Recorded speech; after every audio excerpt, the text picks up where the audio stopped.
Hi hello నమస్తే, నేను మీ Ramesh. Welcome to Ram Ramesh education news channel. So ఈరోజు వచ్చేసింది మనం ఏపీ డిఎస్సికి సంబంధించిన లేటెస్ట్ అప్డేట్ అయితే చూసుకుంటున్నామండి. ఈరోజు వచ్చేసింది కర్నూలు జిల్లాలో డివైఎఫ్ఐ ఆధ్వర్యంలో సో మనకు వచ్చేసింది మెగా డిఎస్సి నోటిఫికేషను. మొదటి సంతకానికే దిక్కు లేదంటూ ఇప్పటి వరకు పలు కారణాలు చెప్పుకుంటూ వచ్చి ఏప్రిల్ మాసం వచ్చే నాటికి అందరికీ ఏప్రిల్ 1వ తేదీ ఇస్తామని చెప్పేసి so April first week April 10వ తేదీ అని చెప్పేసి అందరినీ ఏప్రిల్ ఫూల్ను అయితే చేయడం జరిగింది ఈ కూటమి ప్రభుత్వం వచ్చినప్పటి నుంచి. సో ప్రతి ఒక్క నిరుద్యోగ అభ్యర్థి విసిగిపోయి ఇలా రోడ్డు మీదకి రావడము చాలా బాధాకరమైన విషయము. సో ఎందుకంటే ఆయన ఇచ్చిన హామీల్లో భాగంగా మ్యాక్సిమం నాకు తెలిసినంత వరకు ఎక్కువ మంది ఆస్పిరెంట్స్ సో డిఎస్సి అభ్యర్థులే ఉన్నారని నేను అనుకుంటున్నాను. సో ఇంత ఇన్ఫ్లుయెన్స్ ఉన్నా కూడా వాళ్ళు ఎందుకు పట్టించుకోలేదో, ఎందుకు రిలీజ్ చేయలేదో కాలయాపన చేసుకుంటే ఎమ్మెల్యే ఎలక్షన్స్ అంటారు, సో ఎస్సీ వర్గీకరణ అంటారు, ఆర్డినెన్స్ అంటారు. సో మళ్ళీ ఇంకా ఇప్పుడు ఈ మంత్లోనే నోటిఫికేషన్ అని చెప్పేసి మనం ఎప్పుడైతే వాళ్ళకి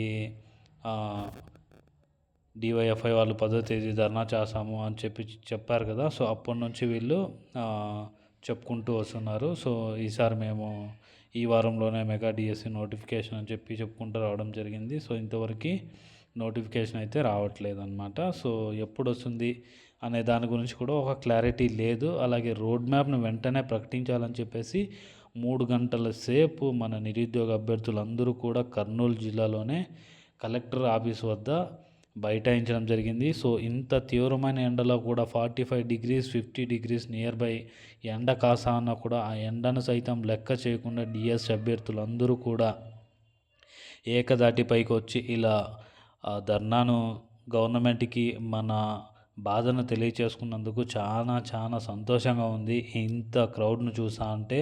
అండ్ అలాగే దీని మీద గవర్నమెంట్ వెంటనే స్పందించి మనకి నోటిఫికేషన్ రిలీజ్ చేసి దానికి అనుగుణంగా డేట్లను అయితే ప్రకటిస్తే ఇంకా బాగుంటుందని చెప్పి నా ఒపీనియను. సో చూద్దాం ఏం జరుగుతుంది అనేది. సో వీడియోని అయితే స్టార్టింగ్ నుంచి ఎండింగ్ వరకు చూడండి. ఈమె వచ్చేసింది డిప్యూటీ కలెక్టర్ అనమాట. సో ఈమె చేతికి మన ఏదైతే మనం అడిగామో దాని గురించి వాళ్ళకి రిప్రజెంటేటివ్ లెటర్ అయితే ఇవ్వడం జరిగిందనమాట.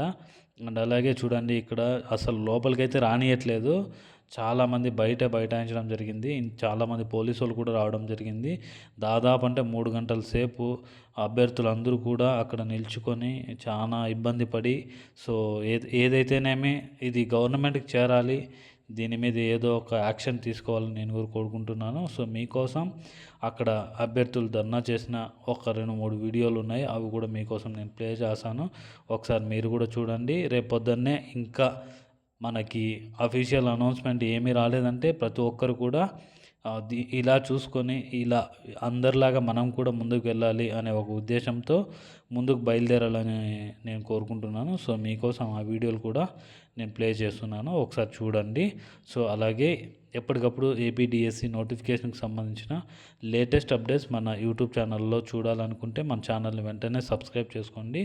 సో నేను మీకు ఈ వీడియోస్ని ప్రొవైడ్ చేస్తున్నాను ఇప్పుడు.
అదిగో డిఎస్సి ఇదిగో డిఎస్ అని చెప్పి నిరుద్యోగులు మోసపోతూ ఉన్నారు. ఇప్పటికైనా ముఖ్యమంత్రి కొడుకు మాట చెప్తాడు, ముఖ్యమంత్రి మరో మాట చెప్తాడు. అదిగో అంటాడు, ఈయన ఇదిగో అంటాడు. ఇద్దరు కలిసి నిరుద్యోగులు న్యాయం